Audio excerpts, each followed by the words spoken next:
The final score, Briton Ferry 3, Wrexham nil. And if you saw the final whistle from the last game against Cardiff, you'll have seen that I was feeling extremely eager to see this match because of the promise of Wrexham's performance against Cardiff. But I'm afraid today we had a day where there didn't seem to be much in the tank. We didn't get going from the start. Briton Ferry had a couple of slices of good luck, but that did not determine the match. Briton Ferry were worthy winners. And yes, ultimately, it was a very frustrating day for Wrexham indeed. We made one change, Rabbi Lightfoot coming in from the start. And we started brightly, Sharp playing a good ball over the top. Rosie Hughes all on her own, outpacing the defence and getting in down the right channel, drilling a powerful shot. A good save by Young, and Young would made a couple of very good saves in the second half as well. But unfortunately, soon after that, a pattern developed which essentially gave Briton Ferry a decisive advantage partway through the first half. Started off some sloppy passing at the back with Sharp feeding the ball forwards, Gibbard beaten to it by Owen, who found Witt's shot, drilled in, was saved by Craven. Now the problem is this was a sign of things to come. We would struggle to get the ball out from the back, and we were looking to pass the ball out from the back. We just kept losing it in our own half and didn't seem to be able to really find a solution until we made a tactical alteration, which I'll explain in a moment. But by the time we'd done that, we were 2-0 down. Firstly, Powell has been delivering some great set pieces. In the 11th minute, he swung in a free kick from by the right corner flag, and Ridings cutting in a good run, nice interesting position that she took up beyond the far post. She ran in towards the goal, beat Liv Fuller to it, and was able to head the ball home. And we could easily have conceded another straight from the kickoff. And again, it was Sharp, almost identical to the chance they gave to Witts, trying to feed the same pass in, this time to Lily Jones, but it gave Walkless a really good chance to get there first, which he took advantage of, drove into the box, drove it in. It was parried by Craven, but the ball was rolling invitingly in the goal mouth. Fuller did well to beat Richardson to it and get it away, and this, like I said, was the problem. We were looking to pass out from the back. Briton Ferry's pressing was very good, and our passing wasn't really. The pitch was maybe a touch slow, but that's not an excuse, and certainly not a criticism of Briton Ferry, because their pitch, well, I thought it'd get called off driving down, having seen all the rain over the weekend. But the pitch, considering how wet it must have been, was really playing exceptionally well. Chapeau to them. It helped, of course, by the enormous slants from side to side on the pitch, which must help drainage. But yeah, the pitch was maybe a little slow for us to pass out from the back, but it wasn't a real reason for it. Powell tried a shot from a free kick as well, which whistled just over, before in the 16th minute a cruel second goal went in. Broadly, the left back bursting down the flank, head down, stuck in a cross, mishit it, and it soared over the helpless Craven and inside the far post. 2-0. It was a fluke. But yeah, Wrexham 2-0 after 16 minutes, and it kind of felt right then, because Wrexham just couldn't get out of their own half. The alteration that was made was Liv Fuller being shifted from the right back position, starting in a back four, to sitting in front of the defence. And that worked because Fuller's probably our best passer of the ball. She's very composed. She's got a good picture of what's going on around her. And because of that, we addressed the issue of passing out from the back. She was able to make herself available, shift the ball on quickly, often with one touch. And we started to improve with our use of the ball. Although we had escape, should I say. A lucky shave. What's a lucky shave? I have to think about that. After half an hour, when Walkless span Clark and drove in a shot from a oblique angle, Craven couldn't get near it, and Sharp did really well to clear it from underneath her own crossbar. But we started to come back at them, like I said. Lily Jones pinging the ball out to the left flank, Lightfoot cutting inside, and with her right foot trying to hit it from outside the box over the keeper and dip it into the top right corner. Didn't quite dip enough. Lily Jones would have another effort like that as well from a similar part of the pitch, which just cleared the bar, and also would drive a ball into the goal mouth.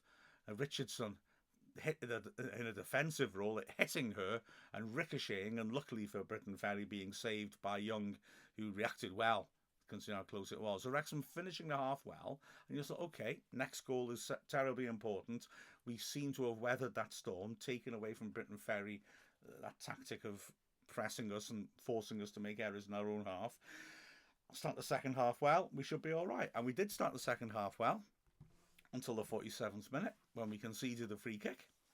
Powell slung it in, and Tia Richardson lost her marker and headed it comfortably in from 6 yards out. How frustrating for Wrexham, having looked like we might have the wherewithal to pull ourselves back into the match. Soon afterwards, Briton Ferry were shouting for a penalty after a Powell corner hit Sharp on the hand. Powell showing a drop for a player who hit the shot, which hit her on the hand. I think the ref was right, probably, to not give it.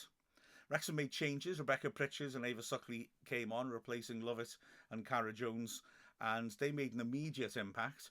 And Wrexham had our best spell of the match. Oh, in fact, Mary Gibbon must be wondering how she didn't score. Firstly, Fuller dinking in a free kick. Gibbons getting ahead to it about 8 yards out. Really good contact. Tremendous save by Young, who lunged to her right and managed to get a hand to it and push it away. Fine save that. The corner came in and was half cleared. Gibbard put it in again. It was half cleared.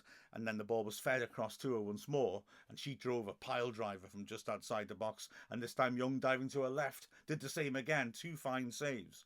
Rosie Hughes did well to keep the ball alive and chipped it in with the keeper helpless. But Katie Sharp, in front of an open goal, just couldn't get on top of the ball. And the header went over the bar. Then it was Craven driving a good ball over the top. She got very good contact on her distribution. Suckley managed to read the bounce better than the defenders and was through 1-on-1 with the keeper. But then the backspin on the ball just didn't help her. And by the time she'd brought her under control, the defenders had got back and the opportunity was gone. Wrexham brought Abby Iddenden on for Brooke Cairns as well with 20 minutes left. And she looked lively up front and started to link up as Wrexham continued to push forwards. Our best move of the game was a lovely one-touch move that's just cut through the middle of Briton Ferry's defence. Gibbard to Fuller to Suckley, and the edge of the box is Suckley's range, but she pulled this one quite badly and would have been really disappointed with it. She looked it, certainly. Then Fuller sweeping in a set piece. Clark getting a contact on it. Nobody quite able to reach it at the far post. Iddenden had a shot blocked. Hughes had a shot blocked earlier. Lightfoot had a couple. Then Iddenden driving the ball into the box, but it was sliced just wide, and the game was over. I mean, I'm making it sound like a sob story, and I shouldn't. Briton Ferry were good value for their win, not least because when they got on top of us, the margin of performance between the two sides was massive in the first half hour.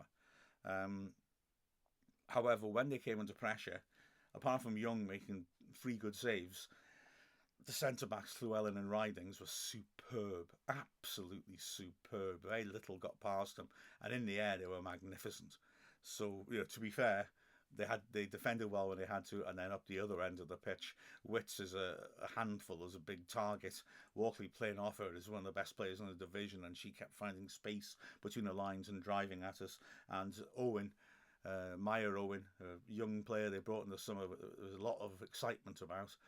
She was very lively in the first hour and was very good in the press as well. So, yeah, they were worthy winners, no problem. But this Wrexham side's got more into than that and now has to pull itself together for next Sunday.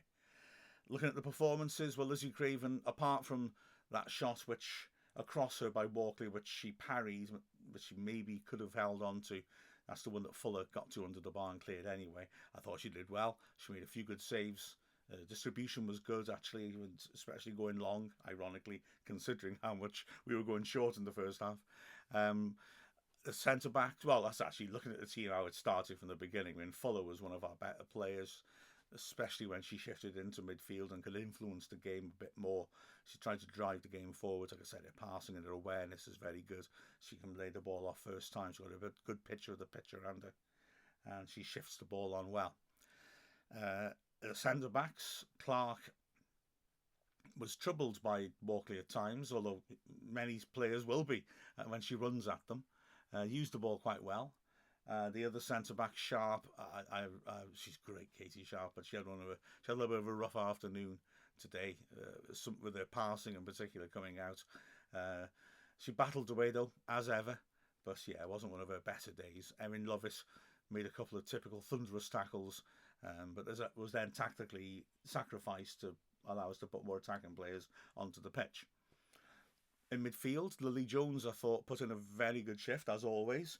She ended up playing the last half hour at centre-back. But yeah, her use of the ball was good.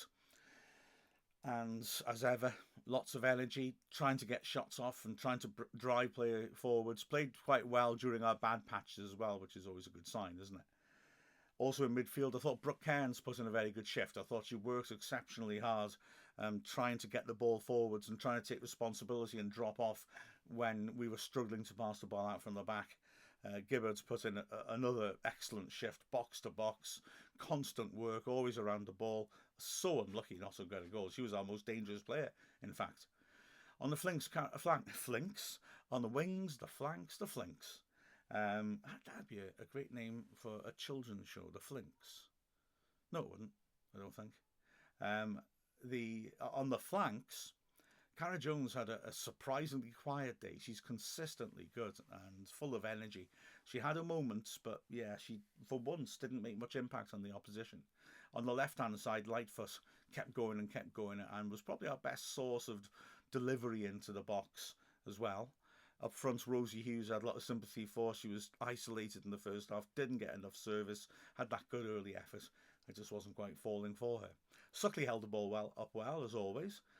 Pritchard added a lot of pep down the right-hand side and got lots of good crosses in. And Iddenden looks interesting to me. She looks lacking in match sharpness, and I believe that's the case from what I've been told after in the Cardiff match.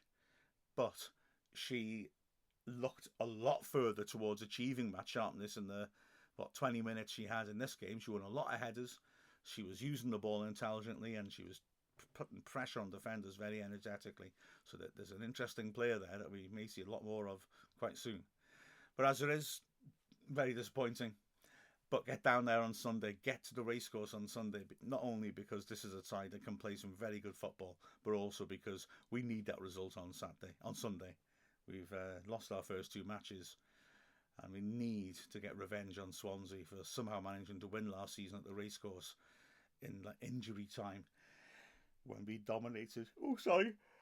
It's getting to be my bedtime, so I better leave you with that. With a final score of Briton Ferry 3, Wrexham 0, I'm Mark Griffiths from Wrexham AFC.